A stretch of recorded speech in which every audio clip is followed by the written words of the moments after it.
Welcome to Cartoonist Kayfabe. I'm Jim Rugg. My name's Ed Piskor. And today, Ed, we're going to look at one of the most influential cyberpunk comics in history. Might I say off the bat, $1 at Ide Smith for that heavy metal? That's good value.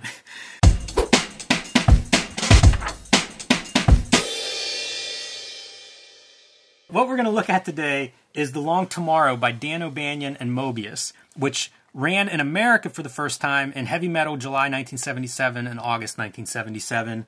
I believe these are issues 4 and 5 from the American Heavy Metals. It originally went in Metal Hurlant in 1976, also as a two-parter. You mentioned Dan O'Bannon, and I can't help but think of Jodorowsky's Dune. This is a companion piece to that because is it O'Banion or O'Bannon? O'Bannon. Yeah. O'Bannon, I forget what his steez was. Was he like one of the guys that could paint like a good spaceship?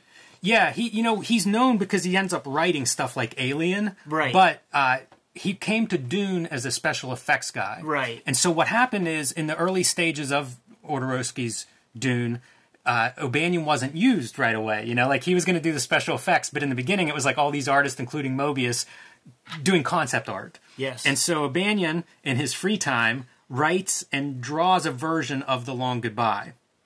Whenever Moebius sees it, he instantly recognizes, this is amazing, let me redraw this.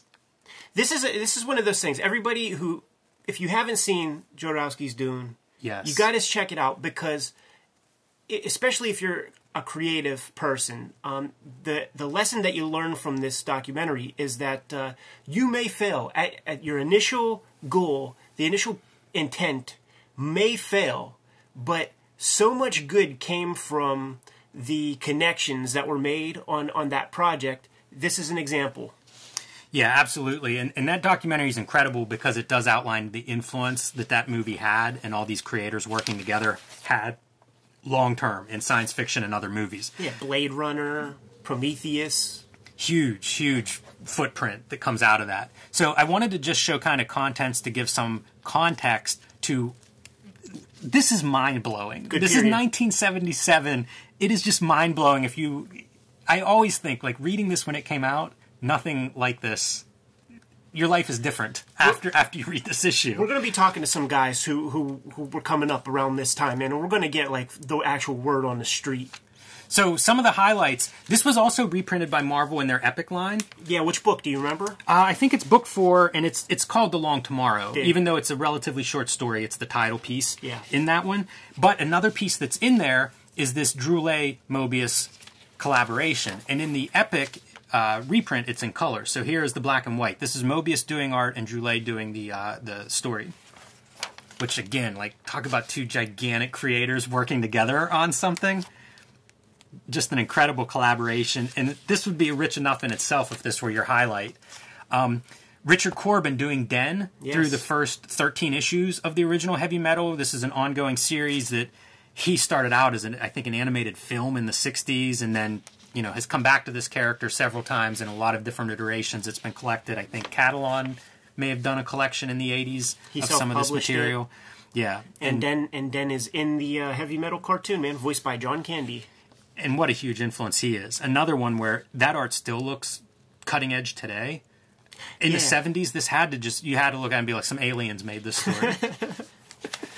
So, several, this is a rich period for heavy metal. So all of this stuff is pretty impressive. I'm going to stop again at this. This is another Moebius piece from the same issue. This is kind of like Moebius, the Moebius issue in a lot of ways, because you get about 20-plus pages of him doing 3 stories. This is an Arzak, which we have looked at on this show, but this is your heavy metal version of it. And again, another work that has appeared in many iterations. Yeah, published bigger here than the Epic reprint, so feast your eyes on that right there. Boy, is that stunning. Think of looking at whatever 1977 Marvel comic you picked up off the newsstand next to this. No comparison. This color is just melt your eyeballs. Like, this is doing drugs. You go from that 4-color fantasy world to this, it's just like, forget it. I could see it scaring a shorty, a little For sure. Jerry Conway Spider-Man fan. Yeah, I'm sure. So the meat of this episode, the reason we wanted to do this is The Long Tomorrow. A lot of cyberpunk history cites this story as being huge. One of the, one of the big sources is William Gibson the writer of Neuromancer. Neuromancer was adapted by Epic Comics. Tom DeHaven did the scripting on it, by the way. One volume of that was published, and in the intro, William Gibson says this. So this is a quote. "So it's entirely fair to say, and I've said it before, that the way Neuromancer the novel looks was influenced in large part by some of the artwork I saw in heavy metal." And he's specifically referring to The Long Tomorrow. "I assume that this must also be true of John Carpenter's Escape from New York, Ridley Scott's Blade Runner, and all other artifacts of the style sometimes called cyberpunk." And you could see it right off the bat. Other influences, other things that this would go on to influence include Alien, Blade Runner, Abyss, Fifth Element, and Tron are some of the ones that I've seen publicly citing this. And what's funny is Moebius worked on almost every single thing you just mentioned. Yes, exactly. Exactly. So I thought we would just kind of go through it. The big breakthrough, of course, is that the writing, the story is noir, crime detective kind of writing, but juxtaposed against this futuristic setting. So that's kind of your nutshell of what the big influence and what the cyberpunk piece of this is.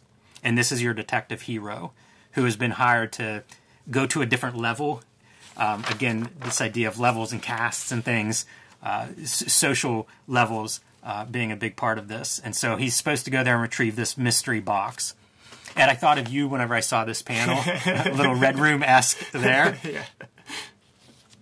Droids factor in.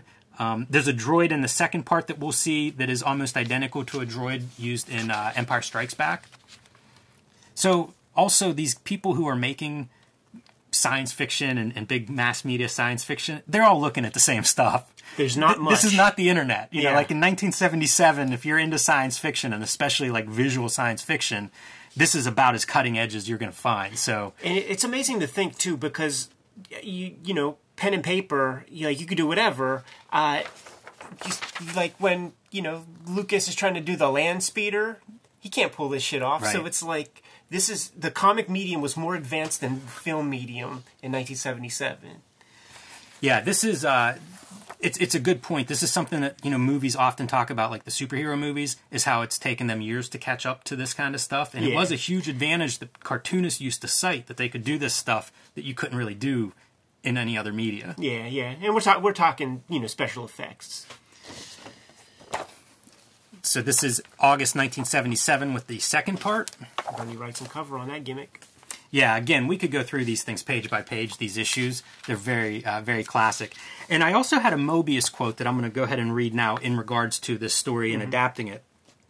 "A classic police story, but situated in the future, I was enthusiastic. When Europeans try this kind of parody, it is never entirely satisfactory. The French are too French, the Italians are too Italian. So under my nose was a pastiche that was more original than the originals. A believer in parody, Dan continued that tradition. As the story was very strong, I immediately asked if he would allow me to play around graphically with complete freedom, without conventional pyrotechnics, to refocus on the floating point of view. Pete Club's costume, for example, was almost ridiculous. Far from the traditional raincoat of Bogart, it was the same for most of the visual elements. I scrupulously followed Dan's story." So that's Moebius. What Moebius is bringing to this is totally on the visual side. But it's amazing. Like, this is an interesting... We talk about collaborations from time to time. To me, it's an interesting collaboration where Moebius gets to see a version, recognizes this story is a perfect story. Let me embellish it. Pretty cool, man. Super influential. I'd like to see O'Bannon's. Yeah, I would too. And it might exist. I didn't do any digging for that, but it's conceivable that would be out there because it is such an influential piece. Kayfabers, if you know the deal, put something in the comments. This is a brutal sequence where he confronts this guy to get some information, of course, and then whenever he's done with him, he's like, "Okay, now you run that way. I'll either shoot you here or you can take your chances and run, but it's under a rocket that's about to blast off." And so it's like, can you get there before the blast off? Like, you're going to die, so choose how you're going out. That's pick your poison. There's a small chance he might get away with that. What they're after is the president's brain, again, in this kind of like cyberpunk future sci-fi world. And this is the woman who hired him and is manipulating him. When you see this face, right, like I'm looking at it on the screen, you see like Kevin Nolan probably got this issue when he was a kid, right? Like, you see that face.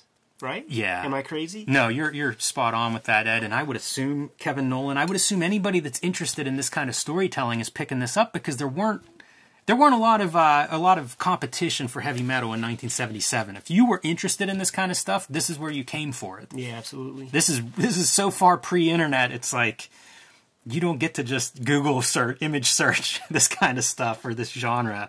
This was it. And then you get to see some of these, again, sci-fi elements just really coming to life. This is famous right here, man. Like this sequence with the little creature in the bed wrapped around the cod piece there, man. Get to see Moebius's design. Very subtle, but very alien at the same time of this character. Almost human, but not quite. Yeah. It's weird to think of drawing like Uncanny Valley. Right. But it is, you know, like that's how I would describe that. It's so close to human, but yet disturbingly not quite. Yeah, well said. It's good. So what are we talking about? A 20-page story? Not even that. I'm not sure the page length, but maybe 16 even. Like I said, it has been reprinted by Epic. Yes. So, you know, like it's out there. It's online as well. You know, you can find the whole thing online. The big piece is just, it is almost universally recognized as like this cyberpunk blueprint. Makes sense. We talk about it, man. We covered Akira. It's a sexy kind of genre. And I'm all about digging deep and trying to find the genesis of the things that I like, man. And, you know, Cyberpunk is one of them. Absolutely. And I just think about writing and short stories. And it's like, we're looking at, again, 16 pages or something, 18, I'm not sure the exact page count, but very short, less than a comic book's worth. And yet it is still a story that is talked about to this day, has certainly a lineage that continues on today in all sorts of different directions. And it's all here. It's a complete story. It's satisfying. And it's even like gender bending, where it's bringing in these sci-fi elements combined with like hard-boiled noir fiction. I tip my hat to Dan O'Banion for coming up with a story that is so satisfying in such a short package. And again, Moebius just recognizing like it's all there. You know, it's structure. It's the substance. It's whenever you look at John Buscema's pencils and think, hand this to a talented inker to finish, because like all the stuff you need, it's the foundation, it's the bones of the house. Now give it to the master carpenter to finish it. Right. Yeah, well said, man. I've been in this headspace of like how much story can you accomplish in few pages. You know, I've been looking at we did episodes about Miracle Man when Alan Moore was doing those 7-page chapters. I'm rereading a bunch of Will Eisner's Spirits that are 7-page weekly stories that are just really chock good full, you know. So this is a, you know, more rich kind of use of that page count. Yeah, absolutely. You know, it's epic in a lot of ways in a very short amount. So that's all I have on this one, Ed. But like I said, Kayfabers watching at home that want to read this panel by panel can find it online if they don't have a print version.